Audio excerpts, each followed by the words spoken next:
KidsPlay podcast. Today we have a very, very special member.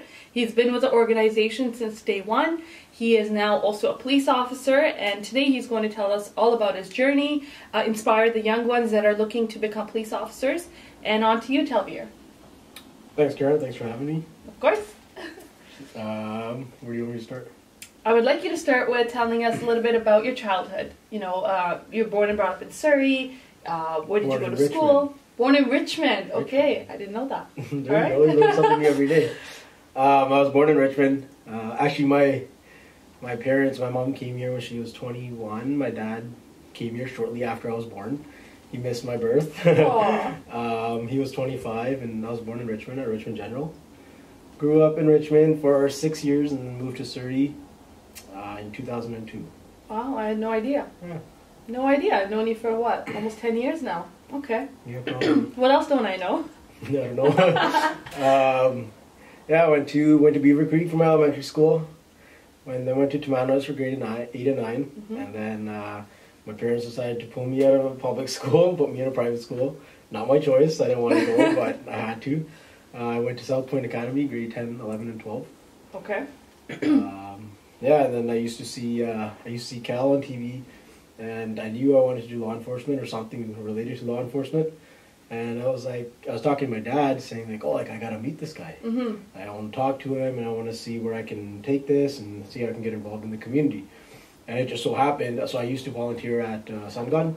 Okay. I had all my lifeguard certifications, so I used to help teach swimming lessons. And then my dad calls me when I'm coming back from volunteering, and he goes, Cal's at Tomanos. Oh, perfect. So I was like, okay. And my dad asked Cal if I could come there and if he had time to talk to me. And Cal goes, he was in a hurry. And my dad was like, no, please stay for a little bit. He's always in a hurry. He's always in a hurry. And then Cal goes, okay, sure. So I'll hang around. And I showed up right away and talked to Cal and got to know him, introduced him to myself. And I guess he said, the moment he talked to me, he just saw. That's what he said. Yeah, he saw himself in me, and he just saw potential, and he started talking to me, and then I started working out with him, and I think that's where I met you. Yes. Because we all used to do boot camp at Bear Creek. Yeah, yeah. You, me, Prab. Yeah, Charlie. Yeah, there's a few of us. Yeah. And then I think we did the VPD. Well, he was still with VPD when he did the first BC Place tournament, 2015 or 14. 2014. 14. Yeah. 13. So he was still running the BC Place tournament under his department. Yeah. 13, even in 14. 14 yeah. too. 15 is when we... That was the first volunteering event that I got involved in, was with him. 2014, went to BC Place, and then... Tell me more about BC Place. What did you think? It was good. It was good? Are you done cutting me off? No, it was good. No, honestly, tell us. Because I was blown away with the fact that we got into BC Place Stadium, we got to be a part of the organizing part of it, and sort of running the event and seeing thousands of kids out there just having a good time for the day. Yeah, it was good, and I got to talk to a lot of law enforcement officers and kind of pick their brains and ask them questions and stuff that would help me in the future as well. Yeah. So I thought it was a good time for sure. Yeah. And then I think the following year, KidsPlay was founded. 2015, yeah. And Cal decided to run the elections. That was 2014, Talvir. You're getting it mixed up. So 2014 is when he ran. Yeah. And then 2015 was it when he... They're pretty close though, they were kind of... Oh yeah, so 2014 is when he ran. We used to go door knocking, you remember that? Yeah. We used to do all that, and then afterwards, he was so close to winning. So that was the most coolest part, that we got to be part of this team. Yeah. And then afterwards, because he never stopped doing what he did. Yeah. So then we were back at it, and this time under KidsPlay Foundation. Yeah, so that was 2015. Was our first event in the BC Place? No, for 2015 we went our very own was March, the soccer event. Remember? So the night before we met everybody, all the new volunteers. Yeah. It was on the 3rd of March, 2015, I believe, and 4th of March was the tournament. You remember? Was that somewhere around there? Where did we do that? Right? Yeah, with the blue fences. Yeah, that was the first ever event. We have so many photos of you were so much younger. Now you're a police officer. Yeah. Yeah. No, and then it was good. I got involved with the community in that way. I was very lucky. I was very fortunate to have parents that supported me and always pushed me towards the right way. Tried to keep me out of trouble. Like, they didn't have to put me in a private school and pay the extra fees, but it's something they were willing to sacrifice and do just to make sure that me and my brother succeeded. Which I'm super grateful for. And then just volunteering with KidsPlay and Cal kind of keep me motivated, keep me going the right way, and I talked to Cal, and we had like a goal set for me to try to be on by 21.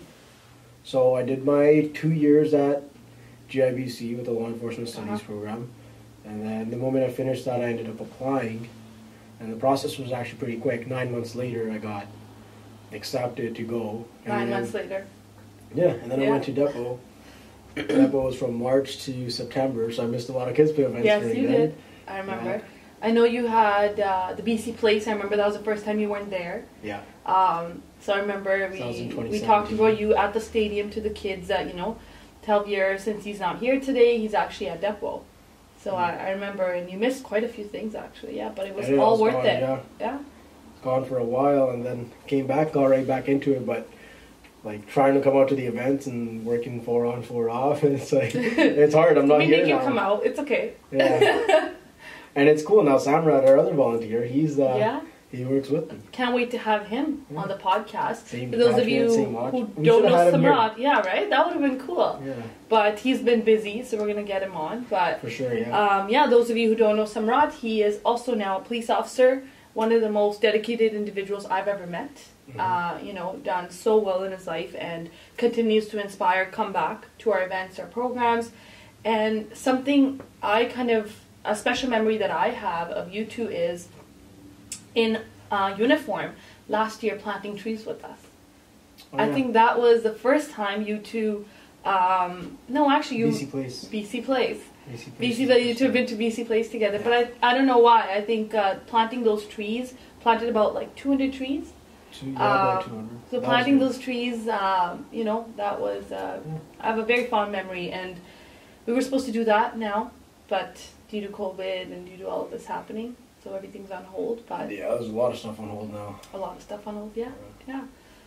So maybe touch upon a little bit about, you said your parents sacrificed a lot just so that you and your brother could have a good life, and you guys could be motivated and inspired to be able to accomplish your goals.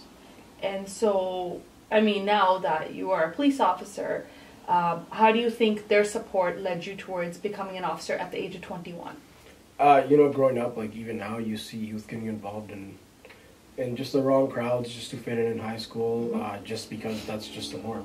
Yeah. Like everyone wants to fit in. Everybody wants to belong. Yeah, no one wants to be the sore thumb sticking out, and no one wants to get bullied in school, so you're always hanging out with the wrong crowd, and it's easy to get involved in bad stuff before you know it, right? You can be involved in it, and before you know it, you're too deep into it. So I think in that way, like my parents they helped me a lot by just kind of taking me away from that environment.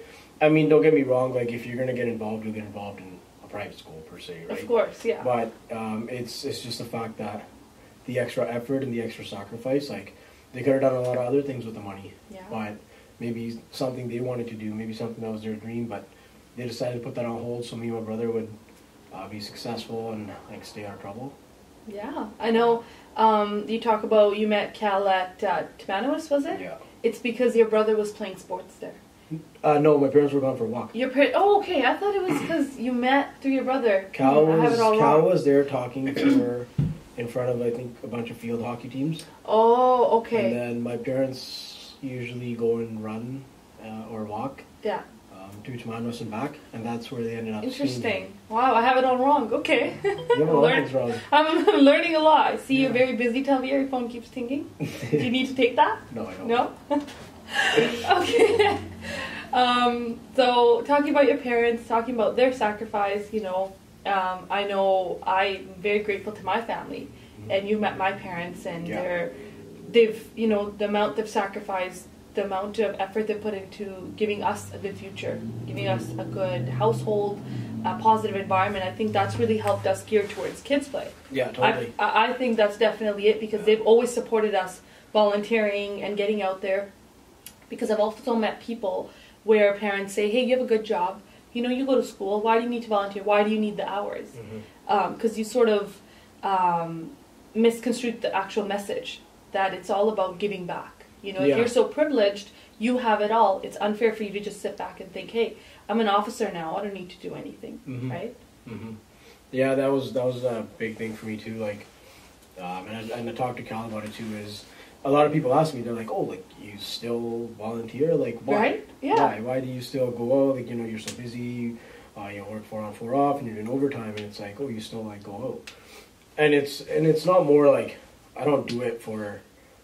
Like, and they went to show like I just didn't do it to become an officer. It was like it's something that I enjoy doing and getting out, you know, motivating young people because people need role models, and I was lucky that Cal was there. And well, hopefully one day that can be me in a position. You know, I can motivate kids to do the right thing and get on and pursue their careers and their dreams. Well, we've had a number of times where kids have reached out to us about, you know, wanting to ask questions to officers, and we've always said that to you, Cal, Samrat, Charlie, you know, we'll always kind of, and so that's another way for you. You guys are already making a difference. You're motivating young kids, definitely. Yeah, totally. Like, and I know, like, you guys nominated me for the top 25 under 25 award. That was super grateful for that. Well deserved. That was very well deserved. Yeah. I think especially with these awards, these are, they motivate you to do more. And they also sort of tell the community that you're out here, you're willing to serve, you're willing to help, and it sort of establishes your, you know, for example, KidsPlay. When we get an award, it reflects well on the organization, reflects well on who we are, and at the end of the day, it tells people about who we actually are. Gives us credibility, you know, to build on it, to do more, and to be able to get out and build that trust with the community as well. Yeah. And that award was very well deserved. Thanks. Yeah. I haven't praised you this much in a very long time, so you better be grateful. Usually you're busy making fun of me.